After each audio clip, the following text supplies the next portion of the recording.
नमस्कार ओमकार जी, बहुत बहुत स्वागत है आपका। नमस्कार अंजू जी, याद करने के लिए, और आपके दर्शकों को भी मेरा नमस्कार। सर, अखिलेश यादव इतने क्यों बौरा गए हैं? जेपी जयंती के नाम पर इतना रायता क्यों फैलाया आज उन्होंने? देखिए, एक तो 10 सीटों का उपचुनाव, दूसरे हरियाणा का नतीजा। तो ये दो घटनाएं ऐसी हैं, या दो विषय ऐसे हैं जिनकी वजह से अति सक्रियता दिखाई दे रही है। लेकिन मुझे मजाक इसलिए लग रहा है, ये सब नाटक नौटंकी इसलिए ज़्यादा लग रहा, पाखंड इसलिए ज़्यादा लग रहा है क्योंकि अगर हम जयप्रकाश नारायण के कुल व्यक्तित्व को, कुल विचारों को, कुल सिद्धांतों को और जो उन्होंने किया उसको जब देखते हैं, उसका जब आकलन करते हैं, तो ये सिवाय पाखंड के और कुछ नहीं लगता है। अब मुझे बताइए कि इमरजेंसी क्यों लगाई थी, किस लिए लगाई थी और किसने लगाई थी। 25 जून 1975 रामलीला मैदान में ह्यूज रैली थी जयप्रकाश नारायण की, और उन्होंने सेना से, पुलिस से, अर्धसैनिक बलों से ये कहा था कि साहब, अगर आपको लगे कि आपको गलत आदेश दिया जा रहा है तो आप मानने से इनकार कर देना। यानी जो एक दमन चक्र इंदिरा गांधी चला रही थी उस समय विपक्षी दलों पर आवाज को दबाने के लिए, तो उस पर जयप्रकाश नारायण ने उस रैली में कहा था। अच्छा, जयप्रकाश नारायण तो इतने सीधे, सरल और सच्चे आदमी थे। वो रैली को संबोधित किया, और जो गांधी शांति प्रतिष्ठान है वहाँ आईटीओ के आगे जब चलते हैं, वहां पर मच्छरदानी लगा करके अपना रात को सो रहे थे, जब पुलिस ने उनको उठाया कि साहब इमरजेंसी लग गई है और आपको हमारे साथ चलना है। इसी तरीके से पूरे देश में अटल जी जहाँ थे, अडवाणी जी जहाँ थे, चौधरी चरण सिंह जहाँ थे, सबको रातों रात उठाया गया, गिरफ्तार कर लिया गया। ये जो लोकतंत्र की बात करते हैं ना, ये सारे के सारे मिल करके, इनको बताया जाना चाहिए, आज की पीढ़ी को बताया जाना चाहिए कि इन्होंने लोकतंत्र की हत्या कैसे की थी, विपक्ष को किस तरीके से दबाया था, कैसे उनको गिरफ्तार किया था, मीडिया पर दमन चक्र कैसे चलाया था। इंडियन एक्सप्रेस को छोड़ करके बाकी सारा उस समय का जो प्रिंट मीडिया था वो घुटनों की केवल जो है रेंग रेंग रहा था। आई.के. गुजराल ने तो इंदिरा गांधी की बात मानने से मना कर दिया था कि दमन चक्र चलाओ, मीडिया का जब मुंह बंद करो, सेंसरशिप थोपो, सब कुछ हमारे कहने पर ही छपेगा, कुछ भी अपनी मर्जी से नहीं छापेंगे। आई.के. गुजराल ने हाथ खड़े कर दिए। उनकी जगह फिर ये विद्याचरण शुक्ला को लेकर के आई, तो विद्याचरण शुक्ला ने वो दमन चक्र चलाया। कहने का आशय ये है कि जो जयप्रकाश नारायण इंदिरा गांधी के दमन चक्र का विरोध कर रहे थे और जिन्होंने एक आंदोलन खड़ा किया था, सारे विपक्ष को इकट्ठा किया था, आज उन्हीं जेपी के उस पूरे सपने को, पूरे आंदोलन को ये मिट्टी में मिला रहे हैं और कांग्रेस की गोद में जाकर के बैठे हुए हैं।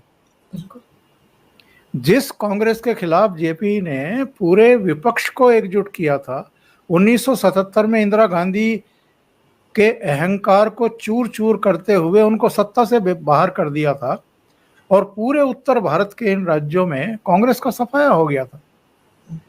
वो तो दक्षिण था जहां से प्राणवायु मिल गई थी और 155 के आसपास सीटें आ गई थी कांग्रेस की, वरना इंदिरा गांधी तक चुनाव हार गई थी रायबरेली से। 1977 में राजनारायण ने उनको हरा दिया था। तो भाई, आप इतिहास तो देख लो। आप कहते हो कि साहब हम तो जेपी आंदोलन के गर्भ से पैदा हुए हैं, लालू जी भी, नीतीश जी भी, सब जेपी के गर्भ से पैदा हुए हैं। जेपी ने कहा था कि अपने परिवार के 32 लोगों को आप अलग अलग पदों पर बैठा दो, किसी को जिला पंचायत में चेयरमैन बना रखा है, किसी को किसी बोर्ड में, किसी को किसी नगर निगम में एमएलए के टिकट दे रखे हैं, मेंबर ऑफ पार्लियामेंट बना रखा है। सारे खानदान को ही आपने जो है एक तरीके से सत्ता की रेवड़ियां और पावर की रेवड़ियां बांटी हुई हैं, पद बांटे हुए हैं। ये जयप्रकाश नारायण कह के गए थे, ये था उनका समाजवाद। तो ये ड्रामे, ये पाखंड बंद होने चाहिए। या तो आप कांग्रेस की गोद में मत बैठो और अगर बैठ गए हो तो फिर जेपी का आपको नाम लेकर के राजनीति करने का कोई अधिकार नहीं है। बिल्कुल। और मैं आपको बताऊं, ये जो कुछ चल रहा है पिछले 2 साल से, योगी आदित्यनाथ ने इनको एक्सपोज करने के लिए ही एक्चुअल में वहां पर जो अंतर्राष्ट्रीय केंद्र इन्होंने बनाया था 2013 में, वहां पर जेपी सेंटर। तालाबंदी की हुई है और इनको रोका है ताकि लोगों को पता लग जाए कि ये जेपी का नाम लेकर के राजनीति जरूर करते हैं, लेकिन एक्चुअल में ये जेपी के विचार, उनकी नीतियों, उनके सिद्धांतों की हत्या कर चुके हैं कांग्रेस की गोद में बैठ करके। तो ये योगी आदित्यनाथ की और भारतीय जनता पार्टी की बहुत सोची विचारी रणनीति है और ये एक्सपोज हो गए हैं इसमें पूरी तरीके से।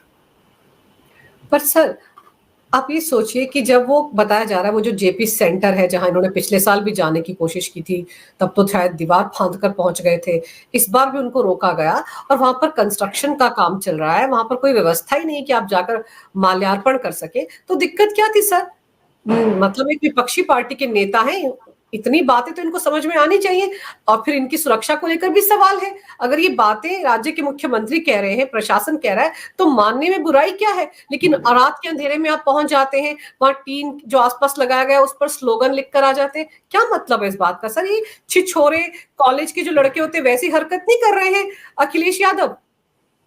2013 में वो अध्ययन केंद्र बनाने का फैसला किया गया, उसमें म्यूजियम, उसमें कुछ स्पोर्ट्स की गतिविधियां, कुछ दूसरी चीजें, ये सब कुल मिलाकर के 3 साल के भीतर 850 करोड़ रुपया खर्च कर दिया गया इस जेपी सेंटर पे। जेपी सेंटर पर 850 करोड़ रुपया खर्च कर दिया गया। इसके बाद लखनऊ विकास प्राधिकरण, जब 2017 में योगी आदित्यनाथ आ गए तो इसका कामकाज रोक करके और इसकी जांच पड़ताल कराई गई कि इतना पैसा खर्च हुआ है, ये गड़बड़ियां कहाँ क्या कैसे हो रही हैं। और चूंकि उसका एक पुनर्विचार होना था उस पर, इसको आगे बढ़ाएं नहीं बढ़ाएं, क्योंकि जो जन कल्याण की दूसरी योजनाएं हैं वो सीधे तौर पर प्रभावित हो रही थी। और इस तरह के सेंटर की ज़रूरत कितनी है, रिलीवेंसी कितनी है, सार्थकता कितनी है, वो सब चीज़ें पॉइंट भी थे। तो उसकी जांच पड़ताल बैठाई गई, बहुत सारी कुछ गड़बड़ियां पाई गई, इसलिए उसको सेंटर को ही सील किया गया। और उसकी वजह से चूंकि वहां पर बहुत सारा लोहे का सरिया और बजरी और पता नहीं क्या क्या निर्माण के सामान पड़े हुए हैं, तो वो पूरा झाड़ झंकाड़ जो है वहां पर पूरा खड़ा हो गया है। गोमती नगर में ताज होटल के पीछे है, और वहां पर अब ऐसे में जब इस तरह की चीजें होती हैं तो तमाम तरह के उसमें पशु भी, पक्षी भी, सांप भी और दूसरी चीजें भी, वो तो अपने आप ही पैदा हो जाएंगी।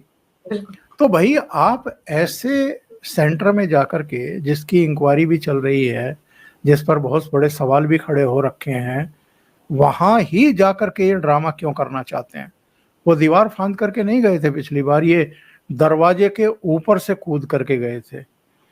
और इस बार भी इनका सपना कुछ वैसा ही प्रदर्शन करने का था। मीडिया का एक पार्ट तो इनके साथ हमेशा रहता ही रहता है, तो इस बार भी वैसा ड्रामा करने की इनकी इच्छा थी।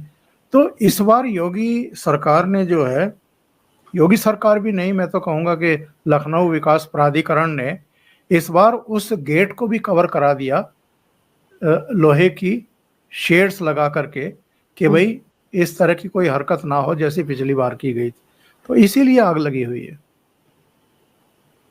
पर सर, ये किस तरह की बौखलाहट है? क्या अपने आप को सुर्खियों में रखने के लिए, या फिर ये जो 10 उपचुनाव होने उस पे रेलिवेंस बना रहे? क्योंकि आप देखिए पिछले दिनों किस तरह की समाजवादी पार्टी के नेताओं पर आरोप लगे हैं। उन आरोपों पर तो चुप्पी साध लेते हैं अखिलेश यादव, लेकिन इस तरह की हरकतों में लगे रहते हैं ताकि सुर्खियां बनी रहे और उनको व्यक्तिगत तौर पर योगी पर आरोप लगाने का मौका मिल जाए। क्योंकि यहां पर भी कह रहे हैं कि देखिए इसको बेचने की साजिश हो रही है, ये जो जेपी सेंटर है इसको योगी सरकार बेचना चाहती है। देखो, विपक्ष जो है वो झूठ बोलने में तो अव्वल है। एक वो कृष्ण बिहारी नूर का एक शेर है, उन्होंने लिखा है कि सच घटे या बढ़े तो सच ना रहे। यानी सच तो सच है, वो ना घट सकता है ना बढ़ सकता है। सच घटे या बढ़े तो सच ना रहे, और झूठ की तो कोई इंतहा ही नहीं है। तो झूठ की तो कोई इंतहा है नहीं। इन्होंने कौन कौन से झूठ नहीं बोले हैं। भारतीय जनता पार्टी को बदनाम करने के लिए, योगी आदित्यनाथ को बदनाम करने के लिए, प्रधानमंत्री नरेंद्र मोदी को, उनकी गवर्नमेंट को बदनाम करने के लिए। संविधान बदल जाएगा ये पता नहीं हम कब से सुन रहे हैं, और किस किस तरह की अफवाहें लगातार ये लोग करते आ रहे हैं। इस बार भी इन्होंने कम झूठ बोले थे क्या कि साहब अगर 400 सीटें आ गई तो आरक्षण छीन लिया जाएगा। इन लोगों के झूठ की तो कोई इंतहा है नहीं अंजू जी। और वो कहते भी हैं कि झूठ जो है वो कितने लंबे समय तक चल सकता है। तो झूठ का भंडाफोड़ हुआ है, लोग असलियत समझ पाए हैं। और संभवतः राहुल गांधी को हरियाणा में जो झटका लगा है, कांग्रेस को जो झटका लगा है कि आप बार बार लोगों की आंखों में धूल नहीं झोंक सकते। झूठ बोल करके आप साजिशें रच करके सत्ता में वापसी नहीं कर सकते।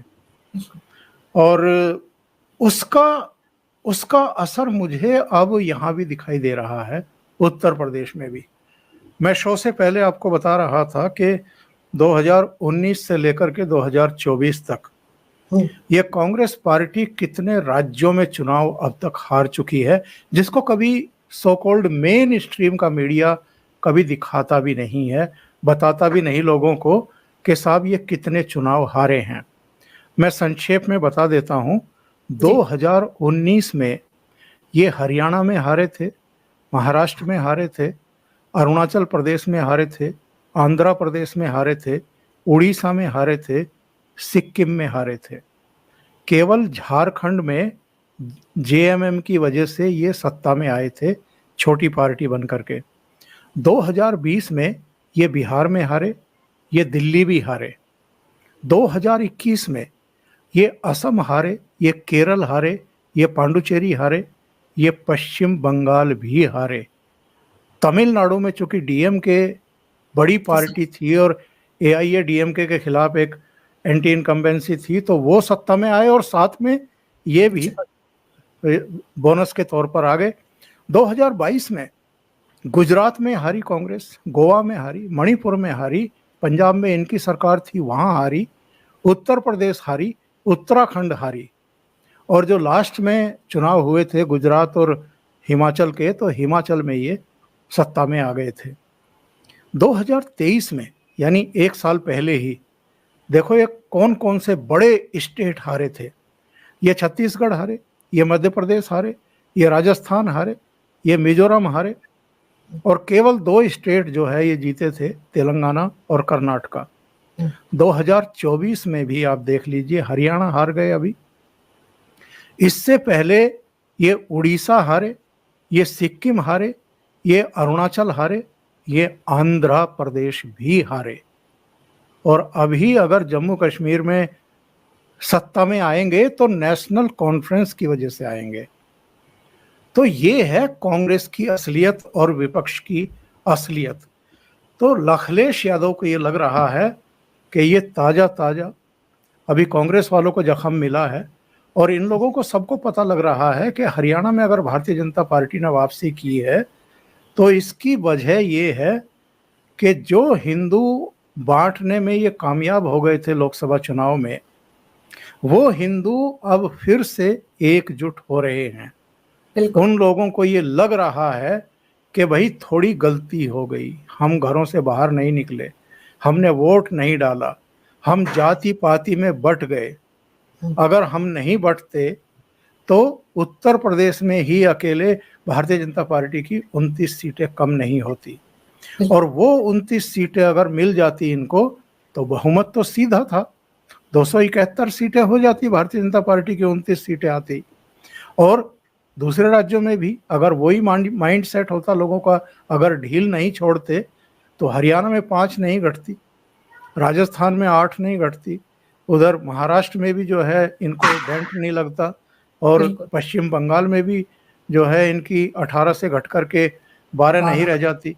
तो कहने का आशय ये है कि हिंदुओं को अब रियलाइजेशन हो रहा है, उनकी समझ में आ रहा है कि ये जो योगी आदित्यनाथ ने कहा था कि बटोगे तो कटोगे, तो वही हाल जो है इनका होगा। इसलिए मैं ये मान करके चलता हूँ कि हरियाणा से वापसी हो रही है हिंदुओं की एकजुटता की, और ये कारवां आगे बढ़ने वाला है।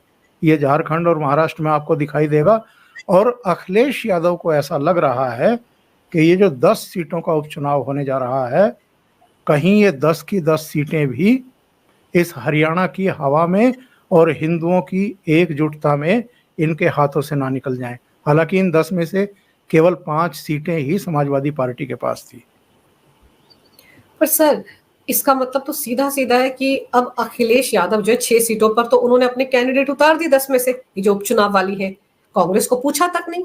तो कांग्रेस की जो हालत हरियाणा में हुई है, हिंदू वोट एकजुट हुआ है, उसके चलते आप देखिए कैसी बाजी वहां पर पलटी। जो रायता ये फैलाने की कोशिश कर रहे थे, बांटने की, वो सब धरा का धरा रह गया। तो अखिलेश यादव हरियाणा के नतीजों से डर गए हैं, और अब कांग्रेस से भी उनको डर लग रहा है कि अगर कांग्रेस को साथ में ले लिया, पता चला कि हरियाणा वाला हाल यहां पर भी हो गया। इसलिए 6 सीटों का उन्होंने पहले ही अपने उम्मीदवारों के नामों के अनाउंसमेंट कर दिए, और बची खुची की भी अनाउंसमेंट वो करने वाले हैं। तो किनारा कर रहे हैं वो कांग्रेस से इस वक्त राहुल से। हरियाणा के नतीजे आने के बाद जो इनके सहयोगी दल हैं उनके नेताओं के ही बयानों पर अगर नजर डाल लें, उमर अब्दुल्ला ने क्या कहा? उन्होंने कहा कि गहराई से विचार करने की जरूरत है, आत्ममंथन करने की जरूरत है, कांग्रेस को उन कारणों को पहचानने की जरूरत है जिनके चलते हरियाणा में उसकी ये करारी हार हुई है। प्रियंका चतुर्वेदी, उद्धव ठाकरे की पार्टी की नेता, उन्होंने तुरंत भारतीय जन हाँ, कांग्रेस की भी स्पोक पर्सन रही। हाँ। उनकी तपस्या में कमी रह गई थी, इसलिए उनको राज्यसभा में नहीं भेजा गया, तो फिर वो उद्धव ठाकरे के पास चली गई थी। तो वो प्रियंका चतुर्वेदी ने भारतीय जनता पार्टी को बधाई देते हुए सीधे कांग्रेस पर अटैक किया। संजय राउत ने सामना में भी लिखा और कैमरों पर भी कहा कि साहब, चूंकि सबको साथ लेकर के नहीं चलती है कांग्रेस, और अहंकारी है और अति आत्मविश्वासी भाव जो है उसको हरियाणा में ले डूबा। उसको लगा कि यहाँ तो हम अकेले ही सत्ता की मलाई खा सकते हैं, तो दूसरों को साथ लेने की क्या जरूरत है। इसके बाद आप देख लीजिए बाकी लोगों के बयान भी, जो इनके संगी साथी हैं, साकेत गोखले जो टीएमसी के सांसद हैं, उन्होंने भी यही कहा कि अहंकार ले डूबा, अति आत्मविश्वास ले डूबा, और जो छोटे दल हैं इंडिया अलायंस के, उनके प्रति जो इनकी हे दृष्टि है, वो अप्रोच इनकी ले डूबी। कहने का आशय ये है कि लोकसभा चुनाव के नतीजे आने के बाद जिस तरीके से राहुल गांधी, प्रियंका वाड्रा, सोनिया गांधी और मल्लिकार्जुन खड़गे ने वी दिखाते हुए एक चित्र जारी करवाया था, और उसके बाद जो एरोगेंसी देखने को मिली इनकी जबान से भी, इनकी बॉडी से भी, बॉडी लैंग्वेज से भी, पार्लियामेंट के भीतर भी, पार्लियामेंट के बाहर भी, देश के भीतर भी, देश के बाहर भी, उससे संकेत किया जा रहे थे। ये खुद भी दावा कर रहे थे, मुझे भी बताने की जरूरत नहीं है, बस खाली दर्शकों को मैं उनकी स्मृति ताजा कर देता हूं। ये कह रहे थे कि साहब, हम तो जीत गए हैं और मोदी जी हार गए, और मोदी जी चूंकि बहुमत नहीं लाए हैं तो इसलिए नैतिक दृष्टि से उनको प्रधानमंत्री पद की शपथ भी नहीं लेनी चाहिए। अरे भाई, मैं अपने प्रोग्राम में पहले भी कह चुका हूं, 145 सीटें 2004 में कांग्रेस की आई थी, अटल जी के नेतृत्व में भारतीय जनता पार्टी की 138 आई थी, यानी दोनों के बीच में केवल 7 सीटों का फर्क था। तो 145 सीटें आपकी थी 2004 में, और आपने मनमोहन सिंह को प्रधानमंत्री पद की शपथ दिला दी। उनको नैतिक हक था प्रधानमंत्री बनने का, लेकिन जिनकी 240 सीटें आई हैं 10 साल सत्ता में रहने के बाद भी, उनको नैतिक हक नहीं है। फिर 2009 अडवाणी जी को भारतीय जनता पार्टी ने अपना फेस बनाया, वो चल नहीं पाए। एक तो वो जिन्ना प्रकरण और तमाम दूसरी चीज़ें जो हैं वो सब, ये और जिस तरह की राजनीति चल रही थी उसमें वो चल नहीं पाए साहब। और इनको 205 सीटें मिली। तो 205 ज़्यादा होती हैं या 240 सीटें ज़्यादा होती हैं? नहीं सर, तो 99 ज्यादा होती है सर, 99 सबसे ज्यादा होती है। तो मतलब बेशर्मी की इंतहा है कि आप किस तरह की पॉलिटिक्स कर रहे हैं। और या तो आप खुद मूर्ख हैं अव्वल दर्जे के, या इस देश की जनता को आप मूर्ख समझते हैं, नासमझ समझते हैं। लोगों का आईक्यू लेवल कम से कम राहुल गांधी से तो बेहतर ही है। बिल्कुल। तो उनको पता है कि भाई 240 सीटें अगर नरेंद्र मोदी की आई हैं और 293 सीटें एनडीए की आ गई हैं, उनके सहयोगी दलों की आ गई हैं, तो फिर नैतिकता, अनैतिकता, सत्य, असत्य, ये सब, इसका मतलब क्या होता है? सरकार बनाने के लिए आपको 272 का अंक चाहिए, उनके पास तो 293 सांसद थे। और तो वो भी सर ये पोल अलायंस था, कोई बाद में वो सत्ता की मलाई चाटने के लिए इकट्ठे नहीं हुए थे इनकी तरह, पहले से और अलायंस था सर। और ना इनके सांसद तोड़े उन्होंने, उन्होंने कुछ नहीं किया। उन्होंने बस सीधे राष्ट्रपति के यहाँ जाकर के अपना पूरी संख्या बताई कि साहब ये है और ये चुनाव आयोग का आंकड़ा है साहब, हमारा भी नहीं है। उन्होंने उनको शपथ ग्रहण के लिए आमंत्रित किया, उन्होंने शपथ ग्रहण की और हिस्ट्री क्रिएट हो गई। तीसरी बार वो प्रधानमंत्री बन गए निरंतरता में, जो 1960-62 के बाद कभी नहीं हुआ किसी, मतलब देश में कभी नहीं हुआ कि तीसरी बार निरंतरता में कोई प्रधानमंत्री। लेकिन ये लोग बचाएं कैसे? तो अब जो एक्चुअल में लोगों को झटका लगा परिणाम देख करके कि भाई ये क्या हुआ, और लोगों को ये एहसास हुआ कि ये हमारी कमी की वजह से, गलती की वजह से हुए। क्योंकि नरेंद्र मोदी की तरफ से तो कोई गलती हुई नहीं भाई पिछले 10 साल में। वो तो दिन रात एक किए हुए हैं देश के विकास के लिए, हर क्षेत्र के विकास के लिए, हर वर्ग के का जीवन बेहतर हो इसके लिए। तो फिर हमारी तरफ से जो ये कमी रह गई है, अब हम इसकी भरपाई करेंगे। तो अब जो नतीजे आपने हरियाणा में देखे हैं, ये अब आप उपचुनाव में उत्तर प्रदेश में भी देखेंगे, ये अब आप झारखंड में भी देखेंगे, और ये अब आप, मैं पूरे विश्वास के साथ कह रहा हूँ, महाराष्ट्र में भी देखेंगे। और महाराष्ट्र के बाद दिल्ली में भी आप निजाम बदलते हुए देखेंगे इस बार। पर सर, अब आपको क्या लग रहा है कि हरियाणा के में कांग्रेस की ऐसी हार के बाद ये जो इंडी गठबंधन था, इसमें कांग्रेस अलग थलग पड़ गई है? क्योंकि अगर हम लोग जम्मू कश्मीर की बात करें सर, तो वहां पर भी तो कांग्रेस को ले दे के 6 सीटें आई हैं, 6 पर उनके मुस्लिम उम्मीदवार जीते हैं। और सीधा सीधा और अभी तो 2 या 3 लोग शामिल भी हो गए नेशनल कॉन्फ्रेंस में, दूसरी पार्ट इंडिपेंडेंट। तो उनको तो मुझे ऐसा लग रहा है कि इनकी जरूरत ही नहीं है, अपने बलबूते नेशनल कॉन्फ्रेंस सरकार बना लेगी। और वहां पर भी पिछलग्गू की तरह चिपके हुए हैं ये लोग, दावा कर रहे हैं कि इंडी गठबंधन की सरकार बन रही है। सर, हाई टाइम है कांग्रेस के लिए समझने के लिए, लेकिन मुझे लग रहा है कि अब इंडी गठबंधन में तोड़फोड़ होना जरूरी है। ये लोग अलग हो ही जाएंगे, कम से कम कांग्रेस को तो ठेंगा दिखाने वाले बाकी गठबंधन के पार्टनर। जम्मू कश्मीर में भी देखिए ना क्या हुआ है। जम्मू कश्मीर में रिजल्ट आए हुए, आज 11 अक्टूबर है, 8 अक्टूबर को रिजल्ट आ गए थे। 2 दिन तक कांग्रेस चुप्पी साधे बैठी रही। कल शाम तक भी इन्होंने समर्थन का पत्र अपनी तरफ से नहीं भेजा। कल शाम को उमर अब्दुल्ला ने कहा, कल बल्कि परसों शाम ही कह दिया था कि हम 24 घंटे का समय कांग्रेस को दे रहे हैं। इनका एटीट्यूड देखते हुए उन्होंने कहा था कि 24 घंटे का समय दे रहे हैं कि वो अपना समर्थन पत्र हमें दें, ताकि हम उपराज्यपाल के पास जाकर के सरकार बनाने का दावा कर सकें, पेश कर सकें। 24 घंटे भी खत्म हो गए। तो उमर अब्दुल्ला ने ये बयान क्यों दिया? क्योंकि उनको लगा कि एमएलए हमारे पास आ रहे हैं, निर्दलीय आ रहे हैं, दूसरे आ रहे हैं, हमें दिक्कत नहीं है, हम सरकार बना लेंगे। और वहाँ जितने एमएलए मतलब छोटे दलों के या निर्दलीय जीत करके आए हैं, उसमें कोई दिक्कत है भी नहीं उनको। अब जाकर के पता लग रहा है कि साहब कांग्रेस अपना समर्थन पत्र देगी, लेकिन वो डिप्टी स्पीकर चाहती है, वो 2 कैबिनेट मंत्री चाहती है। मतलब सौदेबाजी कर रहे हैं उमर अब्दुल्ला और फारूक अब्दुल्ला से बैठ करके। 6 सीटें जीतने वाले। हाँ, 6 सीटें जीतने वाले। मतलब 32 सीटें आपको लड़ने के लिए दी और आप केवल 6 सीटें निकाल करके ला रहे हो, 26 सीटों पर हार रहे हो। और यहाँ भी बेशर्मी के साथ आप विधानसभा में डिप्टी स्पीकर भी मांग रहे हैं, 2 कैबिनेट मंत्री भी मांग रहे हैं। तो देखिए, मुझे तो बड़ा दिलचस्प लग रहा है जम्मू कश्मीर में, पर अभी इतनी जल्दी शायद ये लोग कोई गलत संदेश ना देना चाहें, क्योंकि अब आने वाले झारखंड में भी साथ ही रहना है, महाराष्ट्र में भी साथ ही रहना है। अलग अलग रहेंगे तो सबके सिर पिटेंगे इनके।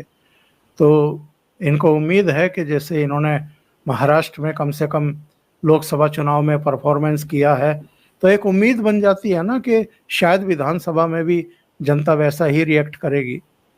पर चूँकि चीज़ें बदल गई हैं, लोगों की सोच बदल रही है, लोगों को प्रायश्चित है। वो प्रायश्चित हम अलग अलग जगहों पर देख रहे हैं। हमने संजौली शिमला में देखा, हमने मंडी में देखा, हमने बिलासपुर में देखा, हमने अभी हरियाणा में देखा। तो हिंदू एकजुट हो रहा है और अब अलग तरीके से ही और आक्रामक तरीके से रिएक्ट कर रहा है। ये रिएक्शन हमें महाराष्ट्र में भी दिखाई देगा और झारखंड में भी दिखाई देगा। सर, आप ये सोचिए कि इनकी तो नजरें श्री माता वैष्णो देवी सीट पर भी थी। इनको लग रहा था कि वहां पर भी शायद बीजेपी हार जाएगी, और फिर वो जो फैजाबाद की सीट को इन्होंने अयोध्या के साथ जोड़कर देखा, बद्रीनाथ में जो हुआ, उस तरह का प्रोपेगेंडा चलाने की पूरी तैयारी थी। लेकिन देखिए, वहां पर तो कांग्रेस के उम्मीदवार की जमानत ही जब्त हो गई।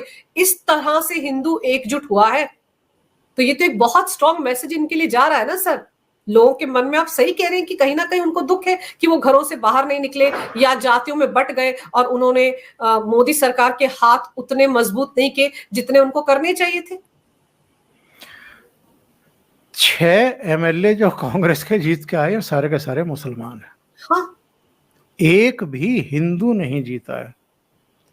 तो आप अंदाजा लगाइए कि पूरे जम्मू रीजन में भी कांग्रेस किस तरह अलग थलग पड़ी है और एक्सपोज हुई है।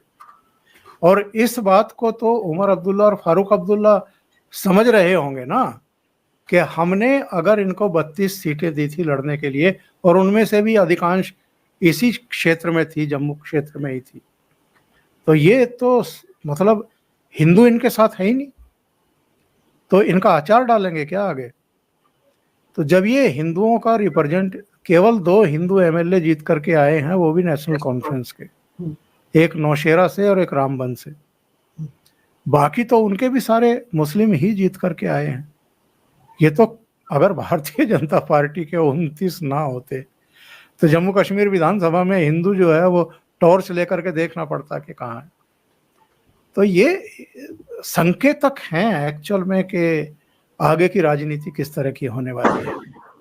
और जिस तरह के बयान अभी हाल में योगी आदित्यनाथ के, प्रधानमंत्री नरेंद्र मोदी के, संघ प्रमुख मोहन भागवत के आए हैं, ये भी अब शो करते हैं कि अभी तक जो नरेंद्र मोदी बोल नहीं रहे थे, हिंदुत्व पर नहीं बोल रहे थे, मुस्लिमों पर नहीं बोल रहे थे, मुस्लिमों की जातियों पर नहीं बोल रहे थे, तो एक लिहाज था।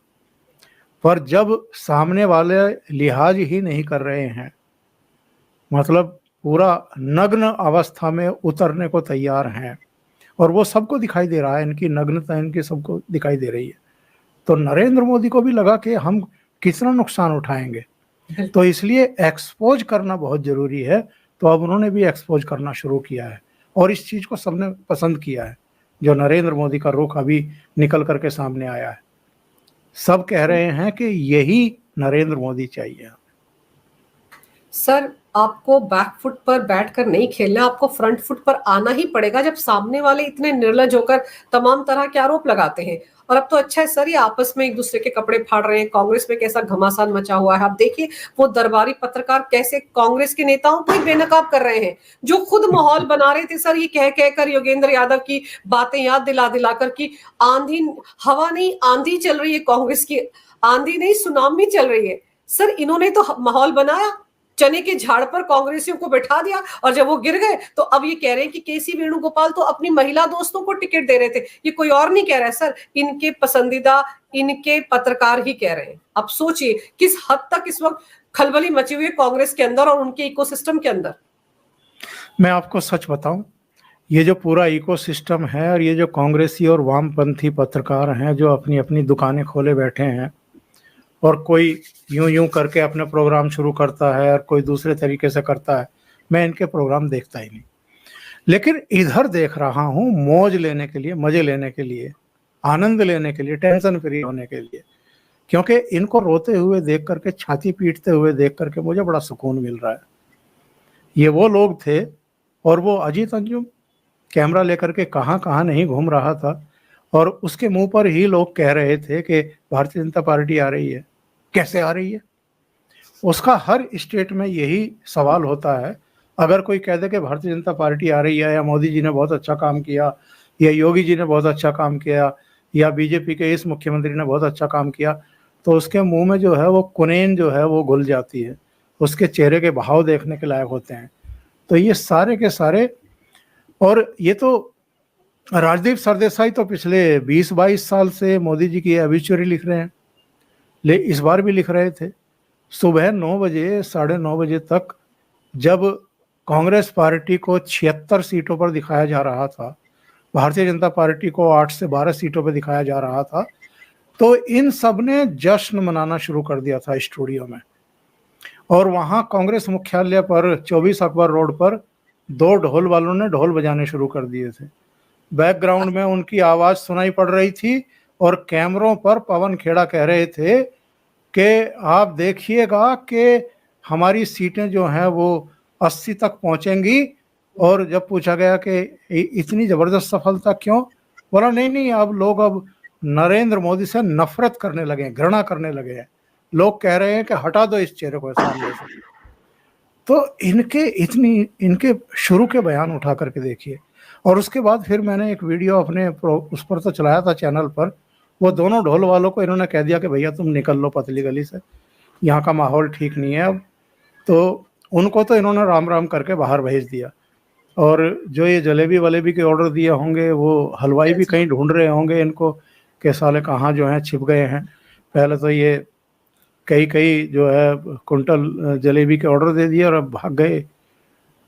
तो होश की दवा खानी चाहिए।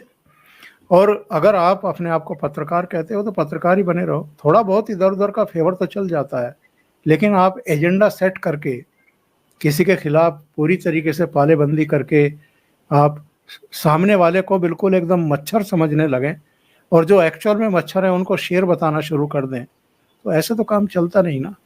फिर यही हालात देखने को मिलते हैं जो इस समय हो रहा है। जिनका आप नाम ले रही हैं कि वो वेणुगोपाल की किसी महिला मित्र का जिक्र कर रहे हैं, किसी की क्या, वो तो कई महिला मित्रों का जिक्र कर रहे हैं कि उनको टिकट दिलाने में लगे हुए थे हरियाणा से। तो ये कोई नई बात तो है नहीं अंजू जी। मैं तो कांग्रेस कई साल कवर किया है, और मैं जानता हूँ, मैं नाम नहीं लेना चाहता उन लोगों के, लेकिन वो इसी काम के लिए बदनाम थे। एक मध्य प्रदेश के नेता थे, एक महाराष्ट्र के नेता थे, महाराष्ट्र के बल्कि 2 नेता थे। तो वो सब इन्हीं चीज़ों के लिए बदनाम थे, मतलब गलत कामों के लिए। तो कांग्रेस के भीतर भी सब जानते हैं, कांग्रेस को कवर करने वाले पत्रकार भी सब जानते हैं। और नारायण दत्त तिवारी तो राजभवन में ही पकड़े गए थे रंग रैलियां करते हुए। तो बाकी का तो आप बात ही क्या करिएगा। सर आप सोचिए कि उनकी कितनी सारी महिला नेताएं हैं जो कांग्रेस छोड़कर बीजेपी में आई हैं। फिर केरल में उनकी एक नेता थी जिन्होंने कास्टिंग काउच का आरोप लगाया था, सिमी रोजवेल, जिसको पार्टी से बाहर निकाल दिया इन्होंने। तो असम में क्या हुआ था, असम की एक महिला नेता थी एनएसयूआई की, उनके साथ क्या हुआ था, एक लंबी चौड़ी लिस्ट है सर। लेकिन अच्छी बात यह है कि अब ये डर के मारे खुद ही एक दूसरे के कपड़े फाड़ रहे हैं, किसी और को आरोप लगाने की जरूरत नहीं है, अंदर से ही आरोप लगाए जा रहे हैं एक दूसरे के ऊपर। इतने बौखला गए हैं ये हिंदुओं की एकजुटता से हरियाणा में। तो अच्छी बात है, खुद ब खुद एक्सपोज हो रहे हैं सर, और उधर अखिलेश यादव भी जेपी के नाम पर एक्सपोज हो रहे हैं। पता चल रहा है किस कदर डरे हुए हैं, उनको लग रहा है कहीं हरियाणा का इतिहास यहाँ ना दोहराया जाए 10 उपचुनाव में। तो धीरे धीरे करके सर ये जो इंडी गठबंधन बना हुआ है, कहीं कीट कहीं का रोड़ा, भानुमति ने कुनबा जोड़ा, ये खुद ब खुद बिखर जाएंगे। और फिर काठ की हांडी जितनी बार चढ़ाएंगे बार बार थोड़ी चढ़ेगी, एक बार ही झूठ बोल सकते हैं, बार बार तो लोगों को बेवकूफ नहीं बना सकते। तो इसलिए ये अच्छे तरीके से खुद ब खुद एक्सपोज हो रहे हैं सर। सर आपने इस विषय पर विस्तार से जानकारी मेरे दर्शकों को दी, मेरे लिए समय निकाला, आपका बहुत बहुत धन्यवाद। जी बहुत नमस्कार। धन्यवाद। नमस्कार।